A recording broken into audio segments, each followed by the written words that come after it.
Randall Hughes with GodGlorified.com, and we're commenting on our scripture reading for November the 10th, in which we read from Matthew chapter 25 and 26, and then Mark chapter 14, and then Luke chapter 22, and John chapter 12.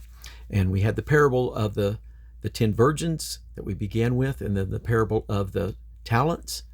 And what we know from that is we want more of His Spirit. We want to make sure that we have enough in our lamp to be able to be ready when the bridegroom comes, because there's a cry going out. I believe it's happening right now, that He is coming soon, and we have got to be getting ready, preparing our hearts and our lives for His return. And then with what God has given to us, to use those talents and to multiply them. And I believe that God, as we use what He's given, He gives us more. He multiplies it.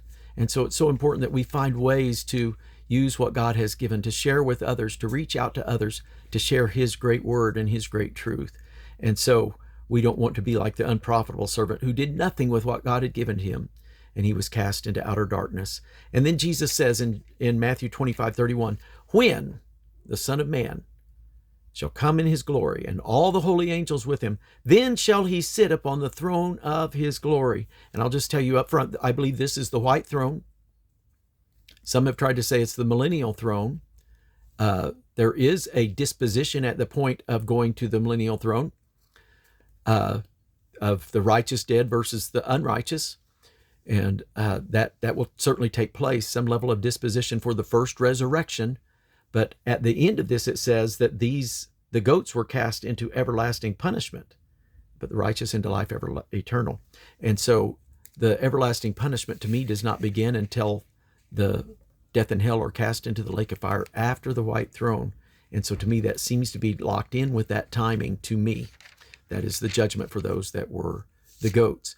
And then in 26, he begins to tell that the chief priests and scribes were going to crucify Him at the Passover, and Judas began to seek a way to covenant with them to do so. Prior to that, Jesus was anointed with the alabaster box, and He said that wherever the gospel was preached, that would be told. And we're still sharing that story around the world today in memorial unto her and her sacrifice. And then we read of those that were seeking to see Jesus, and He began to say, what should I pray to be delivered from this hour? That's why I came into this world. So He said, Father, glorify Thy name. And there was a thunder, some thought, but it was actually the voice of God that said, I have both glorified it and will glorify it again. And so I want to hear the voice of God when God speaks to me.